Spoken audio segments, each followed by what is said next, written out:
Hey, how's it going, everybody? Welcome back to the channel. And this video, we have a very interesting subject at hand. Something that I kind of wanted to speak about. But before I get into that, if you guys could do me a solid, smash that like button. I would deeply appreciate that. That does help my video get picked up and get some traction moving on it.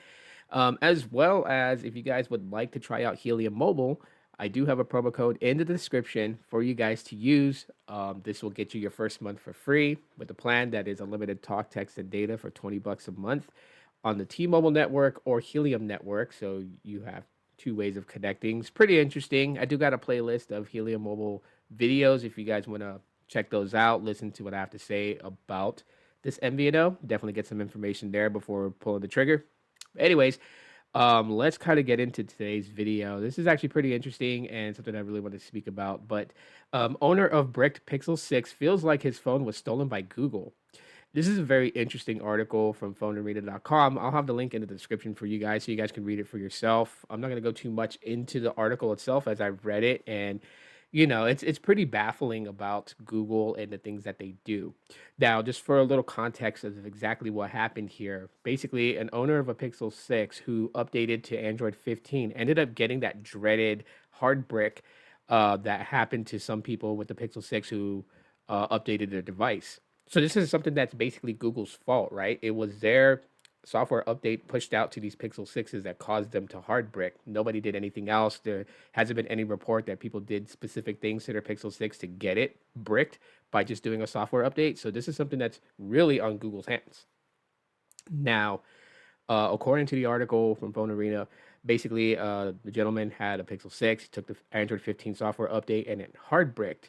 Contacted Google to let them know about the issue at hand. He sent the phone in to Google, and the phone arrived. They had gave him a confirmation that they had received the phone and that he was to wait like 48 hours for an email of when his replacement device was going to be shipped out to him. Um, Longer than 48 hours happened to the person, and when he contacted Google support again, he got a whole cluster of different answers. Some say that the IMEI was never registered. Some say that the device was never received. I mean, he's getting it from all angles here.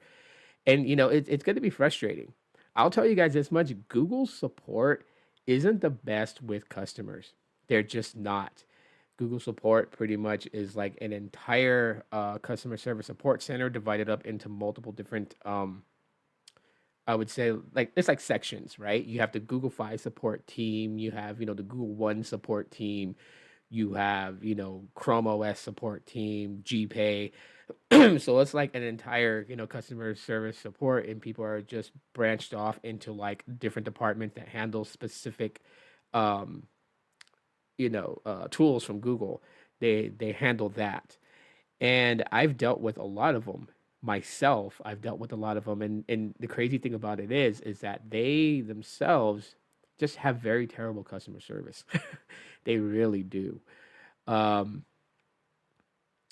from personal experience to share with you guys, my Pixel 6, the reason why it will never activate on Google Fi is because when I had an issue with activating the eSIM, they had sent it up to tier 2 support to fix it, and then someone marked it as stolen. And the Pixel 6 has only had one owner. You guys seen me unbox it on YouTube, and I told him that. Like, you can look on my YouTube channel and see the day that I unboxed it. I've been the original sole owner of that device.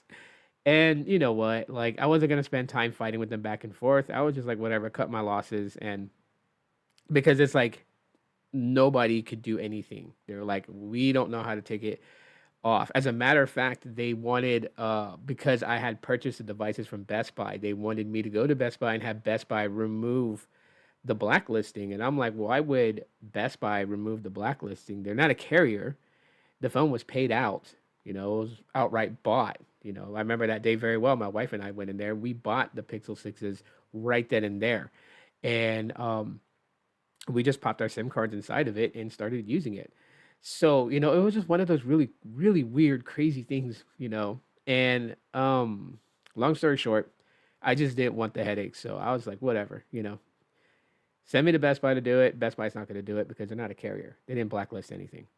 So, anyways, I can understand this guy's frustrations with what's going on with him.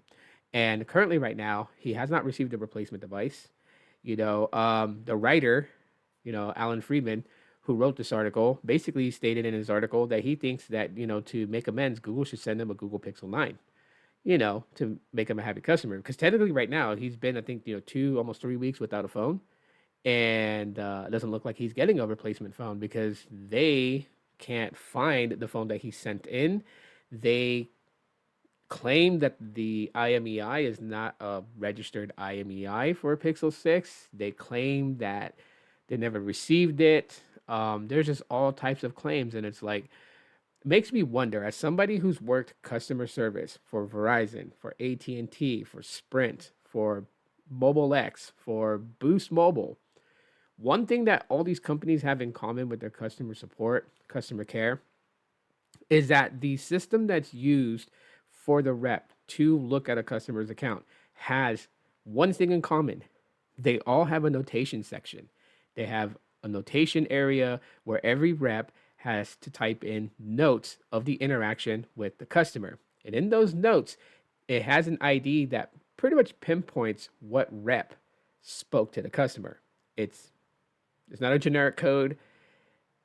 Anyone that touches the account, their specific ID is attached to those notes. And so it just has me baffled. Like, how do these people have all these different claims as to what caused the issue, or, what's going on, if they received a device, if they haven't received a device? Like, it's just one of those weird, weird, weird things. And I'm just like, there has to be notes. Otherwise, then we can clearly say that Google support, really doesn't type notes with interactions, which I think is very bad on their end. Shame on them for not doing that. But I think they do. I just think that honestly, the level of their customer care is very incompetent. And I really wish that, Google would reevaluate who they're hiring to handle, customer support. But that's just me. What are your guys' thoughts on this article? Like I said, it's in the description if you guys want to read it for yourself. You guys let me know how you guys feel about this. What would you do in this situation? I would love to know your guys' responses in the comment section of the video. Smash the like button because it does help this video get traction. Thanks for checking it out. And I'll see you in the next one. Aloha.